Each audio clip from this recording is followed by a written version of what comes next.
João 14:1. Todas as vezes que tiver negrito, vamos ler juntos. Lendo juntos, nós vamos ler 2 vezes, então a palavra vai ser fixada aos nossos corações. Diz assim, João 14:1: Não se turbe o vosso coração, credes em Deus, credes também em mim. Vamos ter mais uma breve palavra de oração, irmãos, pedindo que o Espírito Santo do Senhor, Ele nos ilumina, nos direcione e nos edifique. Pai Santo, te damos graças, porque todas as vezes que o Senhor nos reúne, o Senhor tem algo a nos dizer. Que nesta manhã, Pai, não seja diferente. Toma as nossas mentes, os nossos corações, conceda-nos espírito de sabedoria e de revelação no pleno conhecimento dEle. Pai Santo, entregamos esse tempo nas Tuas mãos, abençoa a Tua palavra, que é a verdade, e nos leva para aquele que é perfeito, para que nós aprendamos aos pés do Senhor, como fez Maria. Uma coisa tão preciosa ela escolheu, isso não seria tirado, de estar ouvindo os Teus ensinamentos. Claro que esses ensinamentos provêm de Ti mesmo, é tudo aquilo que Cristo é em realidade espiritual. Pai Santo, inclina o nosso coração para conhecer-te a Ti, Senhor. Entregamos mais uma vez nas Tuas mãos esse tempo e frutifica a palavra em nossos corações. Em nome de Jesus nós oramos. Amém. Irmãos, aqui Jesus, de uma forma tão clara, Ele estava a poucas horas da cruz. Poucas horas da cruz. Então o Senhor, Ele veio do Pai, pela encarnação, trazer Deus a nós. O Verbo se fez carne e tabernaculou e habitou entre nós. Cristo, em realidade espiritual, é toda a realidade daquele tabernáculo lá do Antigo Testamento, que é uma figura linda da igreja, uma figura linda do nosso corpo também. Então, quando o Verbo se fez carne, o que ele veio fazer, irmãos? Primeiro, ele veio trazer a revelação de quem Deus é. Toda a realidade do Pai estava na pessoa de Cristo. Vocês se lembram que em Colossenses 1, versículo 19, e Colossenses 2:9 fala que foi do agrado do Pai que toda a plenitude residisse, habitasse na pessoa de Cristo. Então tudo que é Deus, porque Cristo é Deus, habita corporalmente em Cristo. Isso nós nunca devemos nos esquecer, para que então a gente possa, irmãos, quando nós enfrentarmos qualquer tipo de dificuldade, qualquer provação, e não se assustem, porque todas as provações, tribulações, sofrimentos, Deus tem um propósito em nossas vidas. E qual é? Um deles é nos moldar, nos edificar. Quando nós nascemos de novo, nós trazemos em nossa alma muitos resquícios do velho homem.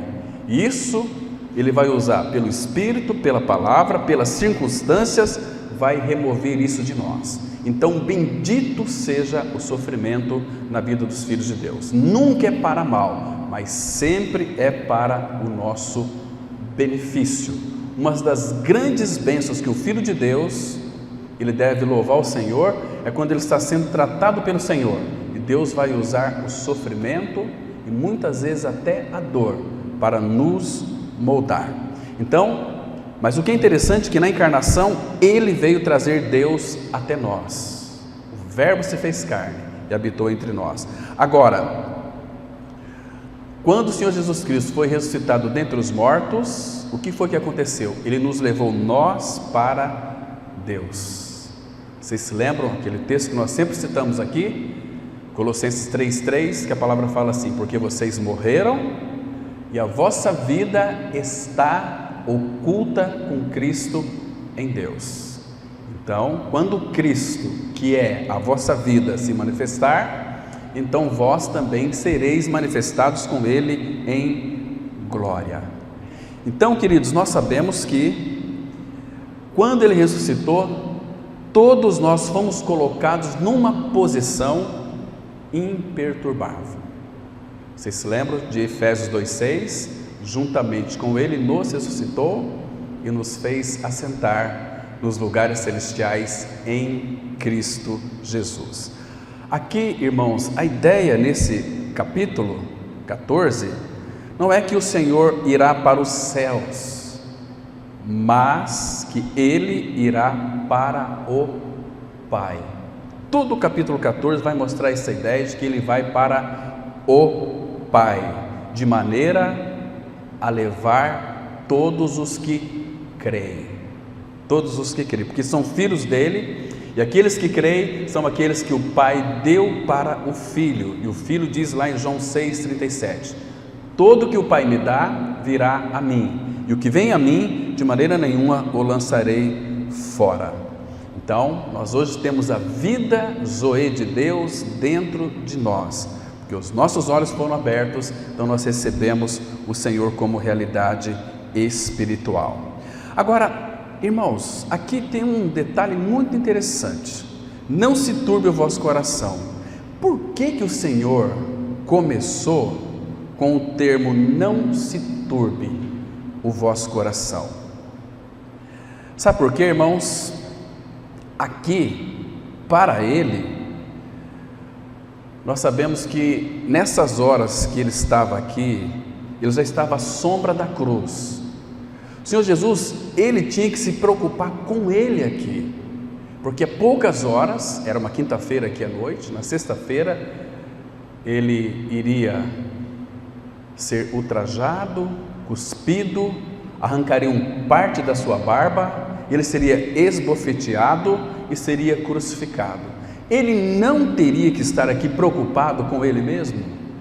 Mas, irmãos, olha que grande amor está no coração do nosso amado Senhor. Se você observar, ler esse texto, todo o capítulo 14 de João, você vai observar que quão é amoroso o nosso amado Senhor, porque Ele não se preocupou, embora Ele estava aqui em situações difíceis. Há poucas horas Ele iria celebrar a última ceia com os discípulos, e depois, vocês se lembram, Ele foi para o Getsemane, e a palavra fala que Ele encontrou ali grande pavor. Marcos 14, 33, grande pavor e em profunda tristeza. No entanto, Ele disse aqui: não se turbe o vosso coração. Ele se preocupou, apesar daquilo que Ele iria enfrentar, com os discípulos. Ele não foi ocupado pelos seus próprios pensamentos que Ele iria enfrentar, porque, como eu já tenho dito para vocês, irmãos, o Senhor nunca temeu a cruz. O que Ele temia era que lá na cruz haveria um momento em que os nossos pecados fossem colocados sobre Ele, haveria um rompimento da comunhão com o Pai. Ele era um com o Pai. Irmãos, eu tenho ouvido e lido muitos irmãos queridos que, talvez por falta de discernimento espiritual, afirmam que quando o Verbo se fez carne, a Trindade se empobreceu, que o Filho saiu de lá e veio para a terra. Não, irmãos, nós não podemos esquecer que o nosso Senhor Jesus Cristo, Ele é onipresente, Ele sempre esteve com o Pai. Se você ler aquele texto de João 3, versículo 13, você vai descobrir ali algo muito interessante. Ele fala que o Filho de Deus estava ali, mas o Filho de Deus estava lá também. E eu e o Pai somos um. Vocês se lembram? Naquela pergunta que Filipe fez para o Senhor Jesus: Senhor, mostra-nos o Pai, isso nos basta. Então Jesus respondeu para Filipe: Filipe, há tanto tempo estou convosco e não tendes me conhecido? Quem vê a mim, vê o Pai. Mas talvez você me faça uma pergunta: e por que Jesus então deu aquele brado lá na cruz, aquele grito: Deus meu, por que me desamparaste? Irmãos, nós temos que observar uma coisa interessante. Jesus, Cristo é Deus, Ele é um com o Pai. Jesus é Deus. Esse Deus se fez carne no ventre de Maria, o Espírito preparou um corpo para Ele. É uma coisa inconcebível como que Deus, Criador, soberano, onipotente, entra no ventre de uma mulher, é gerado como um feto, depois nasce e precisa de cuidados da sua mãe, Maria, aquela virgem, e ele foi crescendo. Imagina Maria com o Criador dela em seus braços, dando banho em Jesus. Então Jesus era Deus, mas ele ganhou uma natureza humana. Então essa natureza humana de Jesus, ela vivia em harmonia com a natureza divina dele, porque o Espírito Santo que habitava no Senhor Jesus Cristo nunca havia experienciado uma experiência humana.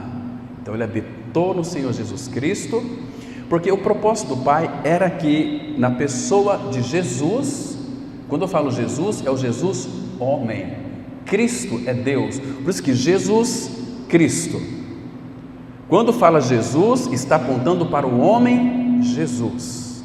Hebreus 6 vai mostrar que ele é o nosso precursor, que penetrou além do véu. Lá fala Jesus, ou seja, em outras palavras, nós cremos que a destra do Pai tem um homem, 100% homem e 100% Deus, porque ele é homem, entrou na glória, e Hebreus vai dizer que Jesus é a âncora da alma, ele entrou por nós, ele é o nosso precursor, entrou além do véu, fez o caminho primeiro.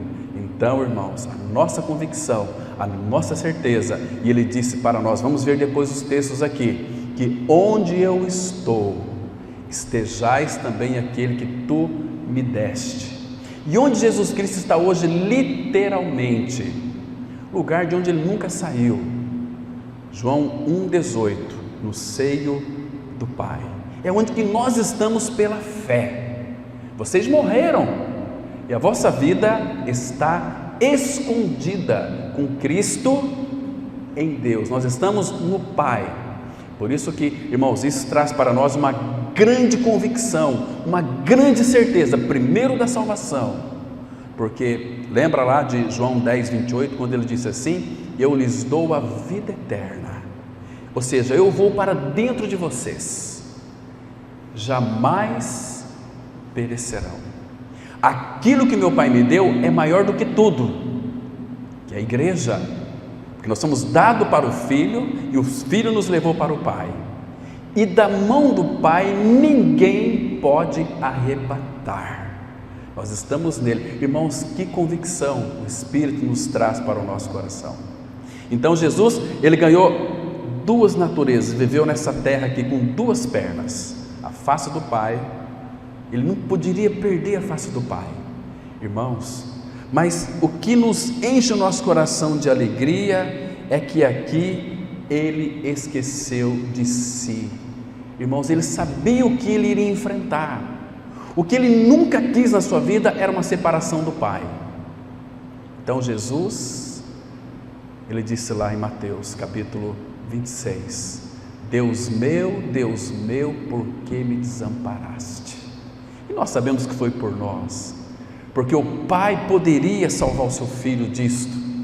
O Pai poderia trazer o seu filho varão aprovado, porque ele era o Filho de Deus, aprovado pelo Pai, do monte da transfiguração, de ir para a glória, ou quando ele foi batizado por João Batista no Rio Jordão, este é o meu Filho amado, em quem eu me comprazo, como está no grego, eu tenho todo o meu prazer.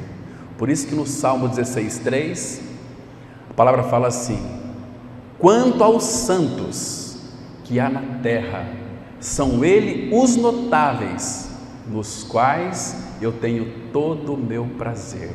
Você já se perguntou por que Deus tem tanto prazer em mim e em você? Por causa do Filho que ele fez habitar em nós. O Pai tem prazer naquele que habita em nós, está trabalhando pelo caminho da cruz a nos moldar, a sermos semelhantes ao seu Filho. É o desejo do Pai, ter uma família de muitos filhos que se pareçam com seu amado Filho Jesus. Esse é o propósito do Pai, irmãos. Então, graças ao Senhor, porque aqui nesse texto, não se turbe o vosso coração. Irmãos, ele estava tão preocupado com os discípulos e também conosco, porque, irmãos, se a gente parar para pensar, Às vezes nós somos tão tímidos, mas por que essa timidez? Vamos verificar hoje aqui também que se nós conhecermos quem é o Senhor que habita em nós, não tem lugar para nós, nem para a ansiedade. Lembra que Paulo disse lá em Filipenses 4, 6 e 7? Não andeis ansiosos de coisa alguma. Em tudo aquilo que lhe traz uma certa ansiedade, ore ao Pai, pela súplica, pela oração e com ações de graça. Qual é a consequência disso? A paz de Deus, que excede todo entendimento, guardará a vossa mente e o vosso coração em Cristo. E quem é o Senhor, irmão? Foi dado a Ele pela ressurreição todo o poder no céu e na terra. Irmãos, nós já passamos da morte para a vida. Nós estamos em Cristo e Cristo está em nós. Essa palavra aqui, não se turbe, no original significa não fiquem agitados, não se perturbem mais, credes em Deus, credes também em mim. Por que ele disse aqui, credes em Deus e credes também em mim? Meu Pai é Deus, credes em mim, eu também sou Deus. Irmãos, o problema nosso muitas vezes é incredulidade. Essa incredulidade é o trabalho que Satanás sempre fará com o povo do Senhor, para que nós venhamos a duvidar do amor do Pai. Falei para vocês de Santo Agostinho, aquele católico que às vezes ele orava a Deus o seguinte: quando as coisas estavam tudo muito bem, ele orava ao Senhor e dizia o seguinte: Senhor, Tu esqueceste de mim? Onde estão as tribulações? Olha, irmão, porque Agostinho sabia que as tribulações era uma maneira de que Deus estava cuidando dele, aperfeiçoando dele, trabalhando nele. E o Atmani, ele disse assim, a respeito das provações: nós temos que se ajoelhar diante de todas aquelas pessoas que nos maltratam e beijar a mão delas, porque elas são instrumentos de Deus para nos moldar. A nossa reação diante de um sofrimento, diante de um traje, é que irá determinar o nosso nível espiritual. Quando alguém fala mal de você, mente a teu respeito, diz todo o mal contra você, o que o Senhor Jesus Cristo disse a respeito disso? Ele fala assim, lá em Mateus 5, verso 12: quando as pessoas disserem mal contra vocês, mentindo, ultrajando vocês, alegrai-vos e regozijai-vos, porque é grande o vosso galardão nos céus, porque assim eles perseguiram os profetas que viveram antes de vós. Irmãos, o problema nosso hoje em dia é que a igreja não incomoda mais ninguém. A igreja é uma igreja tão tímida, parece que o Senhor da glória, o Todo-Poderoso, não habita mais dentro de nós. Lembra dos discípulos? Bateram neles, eles apanharam, foram muito ultrajados e disseram para eles: vocês não falem mais neste nome, com N maiúsculo. Pedro diz para eles: julgai entre vós se é justo obedecer a Deus ou a vós outros. Quem são vocês para nós obedecer vocês? Eram as autoridades? Sim, irmãos, mas quando a autoridade confronta a palavra, nós temos que ficar com a palavra. O que é tão entristecedor, irmãos, nesses últimos dias, a gente vê aí evangélicos levantando bandeiras políticas, convocando a igreja para o dia 7 de setembro. Quem que mandou, irmão? Será que o Senhor pediu para que a igreja fosse levantar um protesto? Não, irmãos, eles estão enganados com relação a isso. Não conhece o Senhor. Vamos fazer uma marcha para Jesus. Quem mandou fazer isso, irmãos? Eu não encontro na Bíblia isso.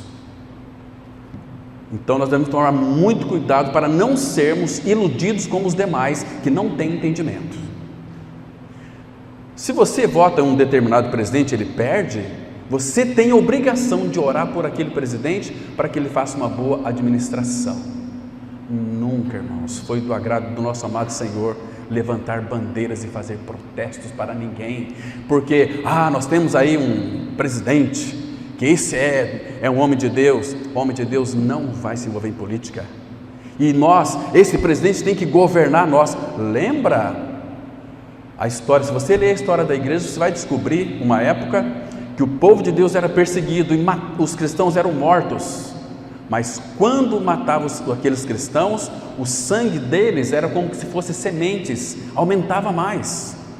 Aí Marcion levantou Constantino e disse o seguinte: olha, a gente está perseguindo esse povo, olha a astúcia de Satanás, esse povo aumenta, então vamos estabelecer um decreto, quem não for cristão vai ser perseguido.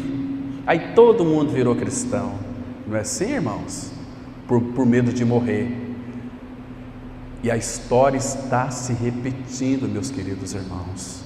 Olha para o cenário, vamos colocar aqui apenas nacional. O que está acontecendo, irmãos? Evangélicos, crentes evangélicos vazios do evangelho. Nós temos que eleger um presidente. Cuidado com isso, irmãos. Deus, Ele revela na sua palavra que este mundo, o mundo dos ímpios, vão de mal a pior, que para este mundo não tem solução. Uma pessoa ligou para mim, eu fui até um pouco grosso com ela, porque eu não estou suportando mais isso, irmão. Vamos orar pela nossa nação. Querido, se o próprio Senhor Jesus disse: não rogo pelo mundo, mas só por aqueles que tu me deste. Irmãos, o que está acontecendo com a igreja de Cristo? Ela está se tornando uma igreja prostituta, envolvida com o mundo, irmãos. Jesus deixou um legado para nós: ide por todo mundo, pregai o evangélico, porque esses evangélicos, 99% vai tudo para o inferno, porque nunca creram, como diz as Escrituras. Eu falo isso falando de experiências que a gente tem conversado com muitos evangélicos, que se morrer hoje vai tudo para o inferno. Tem profecia? Nós profetizamos, nós expulsamos demônios, nós fizemos muitos milagres. Jesus já disse isso. Muitos naquele dia hão de dizer-me: Senhor, Senhor, porventura não temos nós profetizado em teu nome? E em teu nome não expelemos demônios? E em teu nome não fizemos muitos milagres? Jesus disse assim, Mateus 7,23: nunca vos conheci, apartai-vos de mim, vós que praticais a iniquidade. Ele diz para nós hoje: esse mundo está condenado, este mundo está apodrecendo cada dia que passa. Por quê? Porque a maldade do coração do homem está se multiplicando sobre a face da terra. Esses interesseiros políticos estão em busca, sabe do quê? De conforto nessa terra. Irmãos, nós somos nessa terra o quê? Peregrinos e forasteiros. Paulo, escrevendo aos Filipenses 3,20, ele disse assim: a nossa pátria, a nossa cidadania está nos céus, de onde também aguardamos o Senhor Jesus Cristo, o Salvador, que Ele irá vir nos buscar. Entende, irmãos? O que nós esperamos? Um governo melhor? Não. O que nós esperamos? O anticristo? Não. O que nós esperamos? Uma grande tribulação? Não. O que vocês estão esperando, irmãos? O nosso amado Senhor Jesus Cristo, que virá buscar a sua igreja. Irmãos, aqui não se turbe o vosso coração, não fiquem agitados, não há motivo para o nosso coração ficar desassossegado, porque nessa hora tão crítica que foi para ele se preocupou comigo e com você. E mais para frente, em João 14, versículo 27, ele disse assim: deixo-vos a paz, a minha paz vos dou, não vou lá dou como o mundo a dá. Não se turbe o vosso coração, de novo, e nem se atemorize. Queridos, eu não sei se você teme alguma coisa, mas se teme, o que você teme, irmão? E por que você teme? Lembre-se que a Trindade Santa, Deus Pai, Filho e Espírito, habita dentro de nós, e que Ele cuida de nós, e que Ele nos protege, que Ele nos guarda e que Ele nos preserva. Nós somos dele. A palavra fala que nós somos como aquela vinha deliciosa que Ele cuida, que Ele arrega a cada momento para que ninguém lhe faça nenhum dano. Isaías 27, verso 3. Então isso é precioso para o nosso coração, irmãos, nós sabermos disso. E graças ao Senhor, quando Ele falou aqui, credes em Deus, credes em mim, significa que a obra que o Pai havia designado para Ele realizar, isso Ele faria com uma determinação. Lucas 9,51, a palavra fala que havia no rosto dele uma intrépida resolução de ir para Jerusalém para morrer. E irmãos, outra coisa que é fundamental, e ele disse lá em João 10, 12, versículo 27, que ele veio para esta hora. Ele tinha esta convicção e ninguém poderia demover isso da sua mente. É um Senhor muito determinado. Então, é interessante, meus irmãos, nós notarmos aqui que ao dizer não se turbe o vosso coração, Jesus ele estava aqui expressando o seu profundo amor pelos seus discípulos. Não um amor qualquer, mas um amor profundo. O que é este amor profundo? Um amor incondicional, um amor ágape, um amor que não se importava consigo mesmo.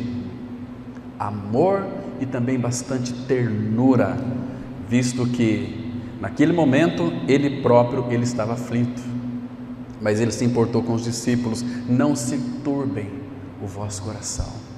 Que amor é este, irmãos? Então, essas palavras aqui que ele disse aqui em João 14:1 era para confortar os seus discípulos, ainda que ele próprio estivesse com bastante tristeza, com bastante agonia, porque ele iria encarar a cruz.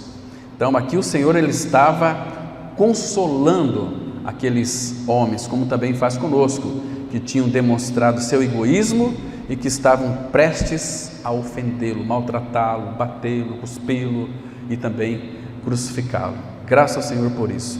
Mas uma das coisas que deve alegrar o nosso coração, irmãos, que quando o Senhor ele foi para a glória, eu vou ler aqui 3 versículos de João. Abra lá comigo em João capítulo 12, versículo 26. João 12, verso 26. Temos uma linda declaração da palavra de Deus que diz assim. Veja aqui, irmãos, ele sempre reitera essa palavra. Vamos ler pelo menos 3 vezes aqui no Evangelho de João. É uma palavrinha muito preciosa. Ele disse assim em João 12, verso 26. Se alguém me serve, siga-me.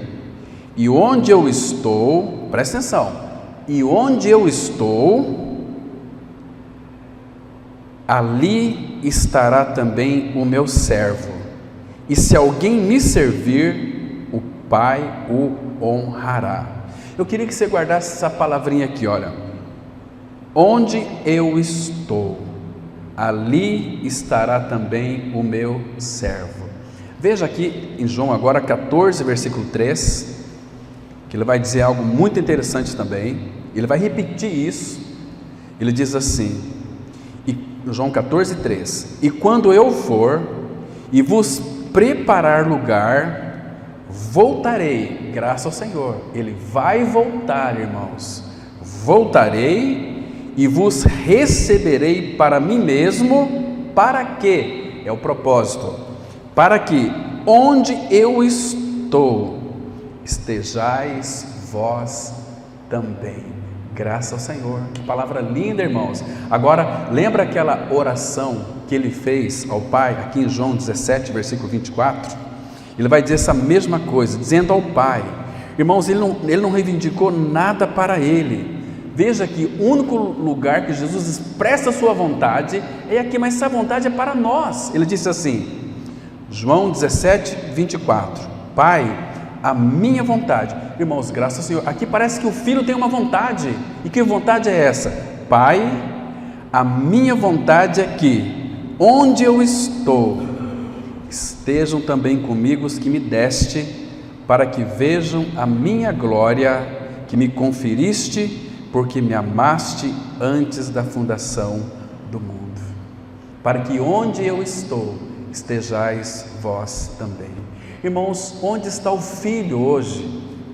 No colo do Pai, no seio do Pai. João 1, versículo 18. Isto é tão maravilhoso para o nosso coração, irmãos. Talvez eu sei que não vai dar para a gente fazer a leitura hoje de novo, né? Mas se a gente for ver detalhes aqui, irmãos, eu vou me encantar. Nós tínhamos que começar a pregação agora, percorrer a tarde inteira. Talvez 9h30 da noite nós iríamos terminar este assunto aqui que é tão precioso, tão profundo, que de fato alegra o nosso coração. Então, meus irmãos, você observou aqui, onde eu estou, esteja aqueles que me deste. Que precioso Cristo nós temos aqui. Então, amados, vamos fazer uma leitura breve então aí no nosso boletim, que diz assim: coração turbado é algo comum neste mundo. Nós o encontramos em todas as classes sociais e nada pode mantê-lo distante de nós, um coração turbado.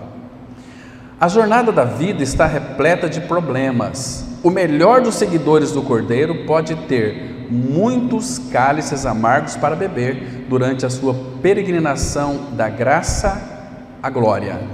Mesmo o mais santo dos filhos de Deus perceberá que o mundo é um vale de lágrimas. Por isso, temos uma palavra encorajadora no livro de Atos 14:22, que diz assim: fortalecendo a alma dos discípulos, exortando-os a permanecer firmes na fé e mostrando que, através de muitas tribulações, nos importa entrar no reino de Deus. Então aqui tem um detalhe importante, irmãos. Hoje em dia nós, olhando ao nosso redor de uma forma geral, a Igreja de Cristo parece que ela não gosta de passar por tribulação, de passar por sofrimento, de passar por dor. Antigamente, sim, nós não tínhamos essa ideia do que significa sofrimento na vida de uma nova criatura, que nós entendemos como provação. Mas hoje nós entendemos claramente que se o Pai está nos moldando, Ele precisa de usar as circunstâncias para nos moldar, para trabalhar na nossa vida para que a gente se pareça com o seu Filho. Vocês se lembram, irmãos, que nós não podemos confundir sofrimento com alegria. Por quê? Sofrimento é uma coisa, a palavra fala que é para nós reconhecermos o Senhor em todos os nossos caminhos, para que Ele endireite então as nossas veredas. Provérbios capítulo 3, verso 6. Então, quando nós estamos passando pelo sofrimento, isso aqui muitas vezes nós não conseguimos nos alegrar e ver as mãos do Senhor sobre nós, e às vezes pedimos para Deus tirar de nós o sofrimento, porque o sofrimento ele tem que ter uma ação completa em nós, e nós estamos sob os cuidados do Pai, e nenhum sofrimento ele está além da nossa capacidade de suportar. Agora, quando Cristo ele está sendo formado em nós, nós podemos passar pelo sofrimento regozijando, não saindo feito um bobão, aí eu estou sofrendo, glória a Deus, não é isso, irmãos. É que no meio do sofrimento nós vamos ver o toque do Senhor em nossas vidas. Então nós podemos nos regozijar nas nossas grandes tribulações. Abra, por favor, junto comigo, em 2 Coríntios capítulo 7, versículo 4. Um texto conhecido nosso, mas vale a pena a gente reler esse versículo aqui. Aqui o apóstolo Paulo parece que é uma pessoa louca, parece que ele está expressando aqui uma coisa que não tem cabimento, mas tem muito cabimento, cabe muito bem.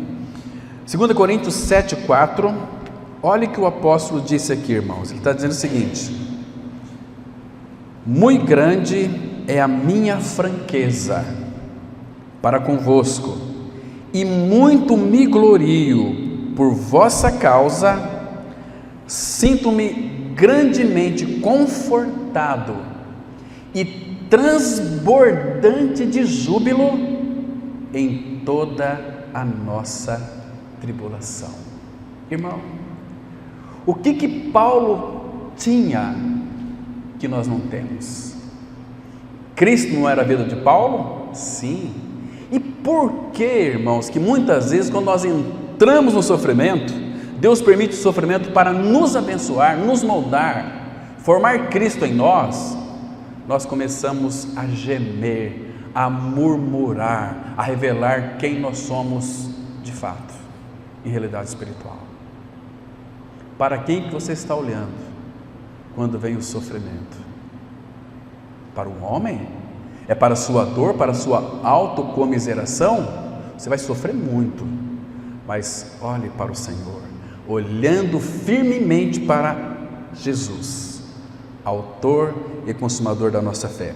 Olha aqui no capítulo 8, os 2 primeiros versículos, que diz assim: também, irmãos, vos fazemos conhecer a graça de Deus concedida às igrejas da Macedônia. Agora, olha o versículo 2: porque no meio de muita prova de tribulação, manifestaram, presta atenção, muita prova de tribulação, vírgula, manifestaram abundância de alegria. Oh, meu irmão, você acha que cabe murmuração para um filho de Deus? Não. Paulo disse assim: em tudo dai graças. Nós gostamos, de receber as revelações de Deus. Paulo recebeu a revelação de Deus, 2 Coríntios 12, está bem pertinho aí, capítulo 12, veja aqui que interessante, irmãos, 2 Coríntios 12, ele diz assim, versículo 2, 2 Coríntios 12, 2, conheço um homem em Cristo, aqui ele está falando dele mesmo, conheço um homem em Cristo que há 14 anos foi arrebatado até o terceiro céu, se no corpo ou fora do corpo eu não sei, Deus o sabe, e sei que tal homem, se no corpo ou fora do corpo eu não sei, Deus o sabe, foi arrebatado ao paraíso e ouviu palavras inefáveis, que significa indizíveis, encantadoras, as quais não é lícito ao homem referir. Então, ele foi arrebatado ao paraíso. Sabe quando que Paulo foi arrebatado ao paraíso aqui? Quando ele foi apedrejado lá em Listra, que foi dado como semi-morto. Morreu Paulo, parece que morreu, mas ele foi arrebatado ao paraíso. Irmãos, eu fico pensando, se o apóstolo Paulo estivesse no nosso meio hoje, se eu chamasse ele aqui, Paulo, chegue até aqui, tire a tua camisa e vira as costas para nós, o que nós veríamos em Paulo, irmãos? Um escravo surrado. Um escravo surrado, porque ninguém me moleste, porque eu trago no meu corpo as marcas do Senhor Jesus Cristo. Irmãos, o que tem sido pregado é um cristianismo de meia sola para o povo, é um cristianismo que traz uma cruz de veludo. Que cristianismo é esse, irmãos? A palavra fala, Pedro, na sua primeira carta, capítulo 4, se é com dificuldade que o justo é salvo, onde vai permanecer o ímpio e o pecador? Onde? Por isso que, mostrando que através de muitas tribulações, nos importa entrar no reino de Deus. Que lindo, irmãos.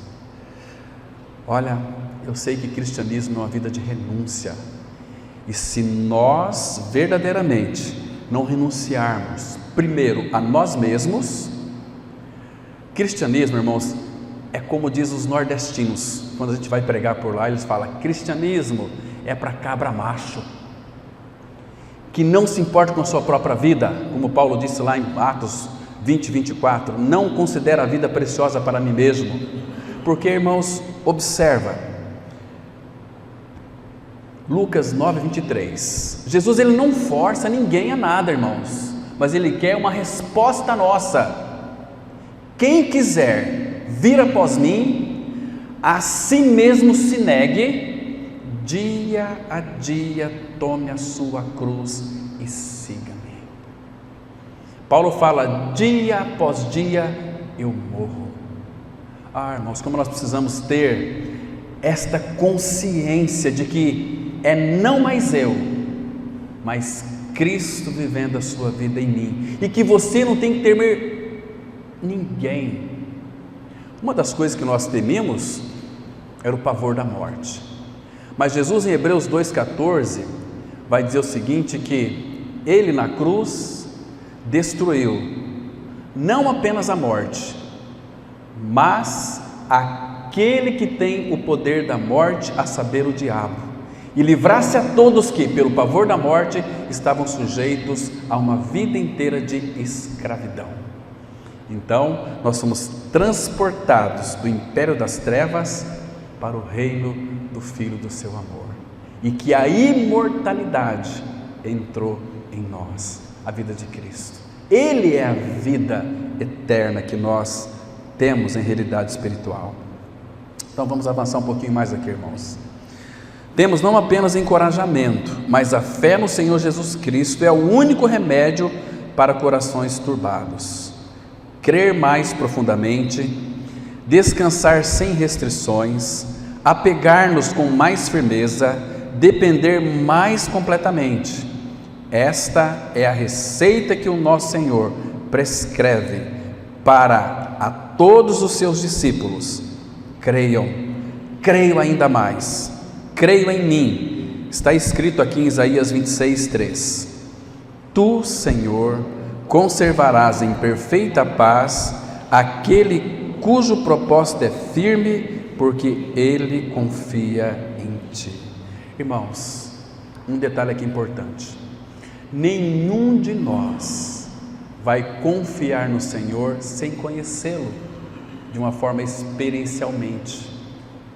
Ninguém vai confiar no Senhor se não conhecê-lo e amar a sua palavra em realidade. Sabe o que diz o Salmo 119, versículo 165? Se vocês puderem ir lá comigo, dar um pulinho lá, veja aqui, Salmo 119, um texto lindo, irmãos. Nós só vamos confiar nele se amarmos aquilo que ele escreveu na sua palavra. Se não, irmãos, esqueça. Se nós estivermos olhando para a palavra dele, nós vamos, logo o nosso barco vai afundar. Diz assim, Salmo 119, versículo 165. Grande paz. Essa palavra grande paz, ele é a nossa paz. Então a paz dele é aquilo que ele é. Jesus é o príncipe da paz, ele é a paz, diz Paulo, Efésios 2,14, ele é a nossa paz. Então, grande paz tem os que amam a tua lei. Para esses que amam a tua lei, para eles não há tropeço. Que coisa maravilhosa. Irmão, nós temos amado a palavra do Senhor, nós temos verdadeiramente respondido a esta palavra do Senhor, porque Ele está dizendo aqui, grande paz tem os que amam a tua lei. E se nós não conhecermos, nós não vamos confiar nele. E os que confiam no Senhor são como os montes de Sião, que não se abalam, mas permanecem para sempre. Graças ao Senhor por isso, irmãos. Então, nunca se esqueça que esta paz, ela mora dentro de nós. Esta paz é uma pessoa, é Cristo, o nosso amado Senhor. Vamos avançar um pouquinho mais aqui, irmãos. Então, para que entendamos esta mensagem, devemos lembrar que este Evangelho revela dois pontos principais. Primeiro, que o Senhor vem para ser nossa vida. Segundo, que o Senhor nos edificará juntos em unidade com Ele próprio e com Deus. As duas palavras mais importantes neste Evangelho são vida e edificação. A glória é um lugar preparado para um povo especial, o lugar que Cristo mesmo preparou para os verdadeiros cristãos. Olha o que ele disse aqui em João 14:2: na casa de meu Pai há muitas moradas, se assim não fora, eu vou-lhe teria dito, pois vou preparar-vos lugar. Eu sei, irmãos, que muitos cristãos pensam aqui, que ele está dizendo o seguinte: casa de meu pai é no céu. Ele não está falando disso, irmãos. Nós temos que interpretar a Bíblia conforme a própria palavra ela se deixa interpretar. Sabe por quê? De acordo com o conceito natural humano, isso está muito claro, que a maioria dos cristãos pensa que a casa do Pai, mencionada aqui no versículo 2 que nós acabamos de ler, deve referir-se aqui ao terceiro céu, onde Deus Pai habita. Mas não devemos interpretar a Bíblia de acordo com o conceito natural humano, mas segundo a própria Bíblia revela. Sabe por quê? Se você ler, por exemplo, João capítulo 2, quando Jesus entrou no templo, ali, aquele templo era uma figura do corpo de Cristo, porque ele é a realidade do templo. Aquele templo foi feito em primeiro lugar por Moisés, o tabernáculo, depois foi feito por Salomão, o templo, 3 compartimentos. Aquele templo fala daquilo que Cristo é em realidade. Ele é a casa do Pai, eu habito no Pai e o Pai habita em mim. Então, irmãos, lembra que quando ele disse para aqueles homens, ele foi ali preparando aquele azorrague, vendo aqui aqueles cambistas, e expulsou a todos, e disse para aqueles vendilhões: destrui esse santuário, em 3 dias eu reedificarei. Eles quase caíram para trás, rangeram os dentes de raiva. Você está louco? 46 anos foi para construir esse templo, tu dizes que em 3 dias o reedificarás? Mas João vai interpretar para nós, ele se referia ao seu corpo, a realidade chegou, percebe, irmãos? E aqui, ele diz: na casa de meu pai há muitas moradas. Onde é a casa do pai, irmão? No Filho. O Filho habita no Pai e o Pai habita no Filho. Irmãos, o que nós somos hoje em realidade espiritual, irmãos? Hebreus 3,6, nós somos casa de Deus. 1 Timóteo 3,15 fala que nós somos colunas e baluartes da verdade, a igreja do Deus vivo. 1 Coríntios 3,16 fala: não sabeis que o vosso corpo é santuário de Deus, do Deus vivo, que habita em vós, e que não sois de vós mesmos? E se alguém destruir o santuário de Deus, casa, que é no grego, que sois vós, Deus o destruirá, porque a casa de Deus, que sois vós, o corpo de vocês é santo. Lá fala sagrado, mas no grego é santo. Irmãos, nós não somos evangélicos, irmãos, nós somos santos e amados do Pai. Nós somos filhos de Deus em Cristo Jesus, porque aquele templo que era o tabernáculo, quando Cristo veio, lembra de João 1,14? E o verbo se fez carne e habitou entre nós, cheio de graça e de realidade. A palavra habitou significa no grego tabernaculou. Ele se fez carne, ele veio trazer a morada de Deus para nós, que é ele mesmo. Nós habitamos em Cristo e Cristo habita em nós. Nós somos a casa de Deus. Isso é maravilhoso demais. Por isso que essa interpretação aqui, a casa de meu pai, é claramente mostrada aqui lá no capítulo 2. Devemos aplicar esta definição em João 14:2 também. Agora temos a interpretação correta daquela frase. Devemos, a casa de meu pai, ela é o corpo de Cristo, isto é, a igreja. Onde que é a casa do Pai? A igreja. Ele habita em nós e nós habitamos nele. Isso é maravilhoso. Agora, se você prestar atenção nas epístolas do Novo Testamento, a revelação do corpo de Cristo, irmãos, é a igreja, e que a igreja, ela é a casa de Deus e ela está completamente desenvolvida. Já referi aqui 1 Timóteo 3,15, revela que a igreja é a casa do Deus vivo. Agora, sabe o que Deus deseja fazer hoje com o seu povo, com a sua igreja? Homens e mulheres maduros. A palavra vencedor são os maduros. Porque, irmãos, existem tantas responsabilidades hoje no meio do povo de Deus, e muitos líderes cobram do povo de Deus que eles não fazem nada, porque Deus não vai usar, o Senhor da igreja, Ele não vai usar crianças espirituais, Ele vai usar vencedores para serem colunas da sua casa. Muito claro, se você ler, por exemplo, abra sua Bíblia comigo, em Apocalipse 3, versículo 12, Apocalipse 3, verso 12, olha que texto interessante aqui, irmãos. Apocalipse 3, verso 12, vai mostrar algo muito interessante. Diz assim, a palavra aqui, vencedor, é o maduro.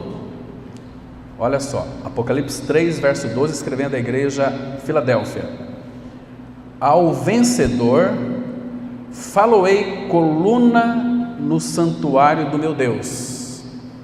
O maduro, aquele que foi aperfeiçoado, aquele que tem um caráter provado. Deus não vai usar crentes mequetrefes não, irmãos, para a sua obra.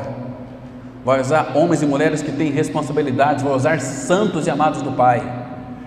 Ele diz o seguinte: ao vencedor maduro faloei coluna no santuário do meu Deus, e daí jamais sairá. Gravarei também sobre ele o nome do meu Deus, o nome da cidade do meu Deus, a nova Jerusalém que desce do céu, vinda da parte do meu Deus, e o meu novo nome. Muitos querem ir para o céu, mas aqui a palavra fala que o céu vai descer até nós. Olha o versículo 21 desse mesmo capítulo: ao vencedor dar-lhe-ei sentar-se comigo no meu trono, assim como eu também venci e me sentei com meu Pai no seu trono. Irmão, que coisa mais linda!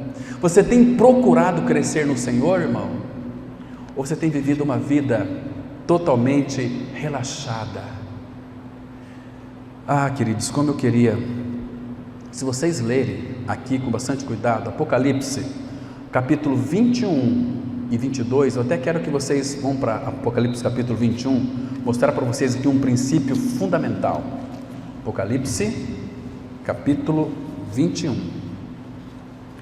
Vamos ler aqui alguns versículos, porque se nós analisarmos o capítulo 21 e 22 de Apocalipse, com bastante minudência, cuidadosamente, você vai descobrir que a Nova Jerusalém não é uma cidade física, é uma cidade viva, composta de pessoas vivas.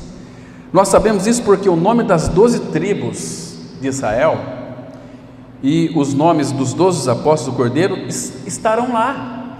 Olha aqui, Apocalipse 21, vamos ler aqui o versículo 12, diz assim: primeiro é o Antigo Testamento, as 12 tribos de Israel. Guarde isso aqui, é importante, irmãos, para você quando estiver lá: eu não sabia disso. Você está sabendo hoje. Então, olha aqui: tinha grande e alta muralha, aqui Jerusalém celestial, grande e alta muralha, 12 portas, e junto às portas 12 anjos, e sobre elas nomes inscritos, que são os nomes das 12 tribos dos filhos de Israel. Lembra? Estão lá na Nova Jerusalém, no muro da cidade. E agora, olha o versículo 14, os discípulos. A muralha da cidade tinha 12 fundamentos, e estavam sobre estes os 12 nomes dos 12 apóstolos do Cordeiro. Está vendo aqui? O Antigo Testamento e agora o Novo Testamento. Por isso, irmãos, que a nossa vida ela é edificada sobre o firme fundamento dos apóstolos e profetas. Profetas do Antigo Testamento, o Novo do Novo. Mas parece que o Espírito Santo tem algo para nos dizer aqui, irmãos, algo mais profundo ainda. E eu e você? Claro que nós estamos alicerçados sobre o firme fundamento dos apóstolos e profetas, mas tem algo mais interessante aqui. Olha o versículo 9, aqui são as visões de João, de que as coisas irão acontecer em breve. Ele disse assim: então veio um dos 7 anjos que tenha 7 taças cheias dos últimos 7 flagelos, e falou comigo dizendo: vem, mostrar-te-ei a noiva, a esposa do Cordeiro. Irmãos, nós sabemos que essa esposa do Cordeiro é nós, a igreja. Agora preste atenção, com bastante cuidado. Olha o que a Bíblia diz no versículo 11. Veja o que nós temos: a qual tem a glória de Deus. Irmãos, a igreja, ela tem a glória de Deus, porque Cristo, Ele é a glória, e Ele habita em nós, está em nós, nós somos a glória de Deus. Então ela tem a glória de Deus. Agora não para aí, o Espírito aprofunda mais um pouquinho. O seu fulgor era semelhante a uma pedra preciosíssima,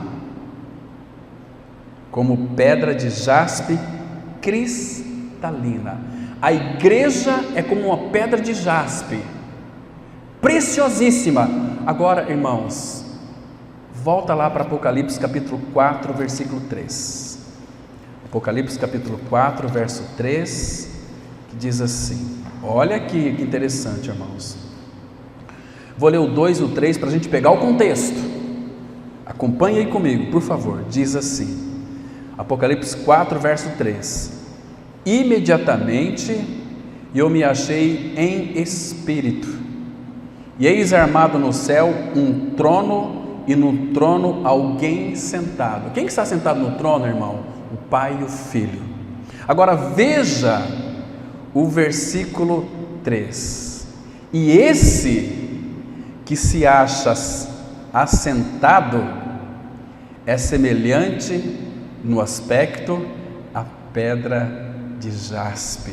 Ah, irmãos, nós somos habitados pelo Senhor, e pela fé nós já estamos na Nova Jerusalém. Só que a nossa fé, um dia ela irá se materializar. Irmãos, você não sente vergonha do teu cristianismo? Tão sem compromisso, totalmente inadvertido, totalmente às vezes relaxado, preguiçosos que nós somos. Nós precisamos, irmãos, pedir que o Espírito Santo do Senhor nos desperte, nos avive, para que a gente possa impactar essa pequena cidade de Sidrolândia, impactar o mundo.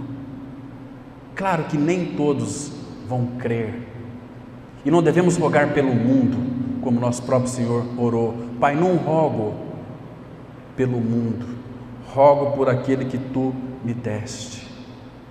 Irmãos, tem tanta gente. Devemos orar pela nossa nação. Paulo fala assim para a gente orar pelos reis, pelos os que estão revestidos de autoridade, para que vivamos uma vida quieta, mansa e sossegada. Nós não devemos, irmãos, como igreja do Senhor, levantar bandeiras, porque nós não somos daqui. A nossa pátria está nos céus, de onde nós aguardamos o Senhor Jesus Cristo, que virá nos buscar.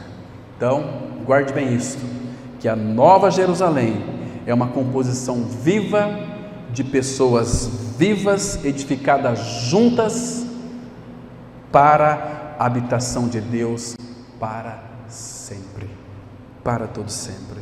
Isso aqui faz toda a diferença, irmãos. E essa habitação de Deus é a igreja. E a igreja, onde está a igreja? Ela está na terra.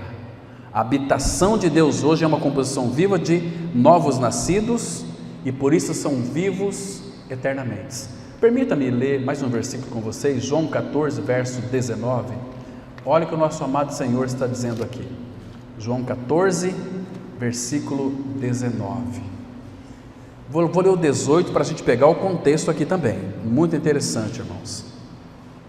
Diz assim a palavra do Senhor. João 14, verso 18 em diante. Não vos deixarei órfãos. Olha que palavra linda que aparece aí agora. Voltarei para vós outros. Aleluia. Ainda por um pouco e o mundo não me verá mais. Vós, porém, me vereis. Que promessa linda aqui, irmão. porque eu vivo, vós também vivereis.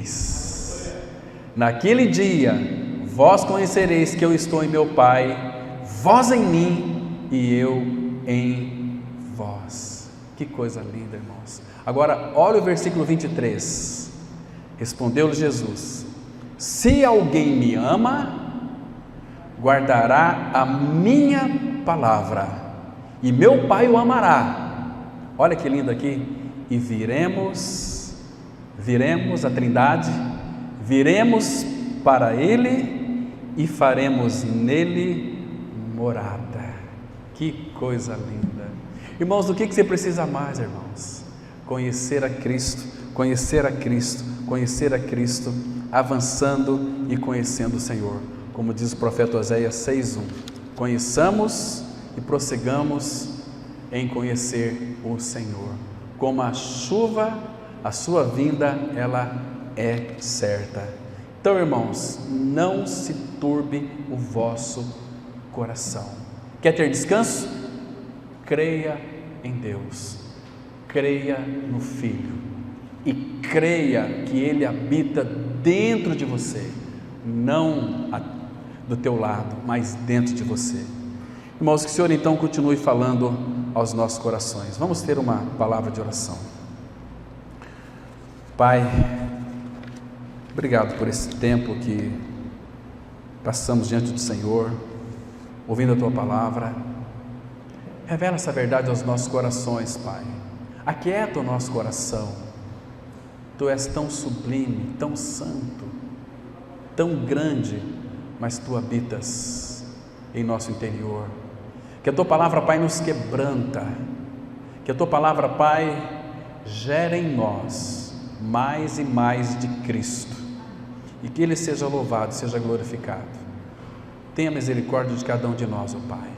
Faz com que essa palavra, Pai, não volte para Ti vazia, mas que faça aquilo que Lhe apraz e prospere para a qual foi designada.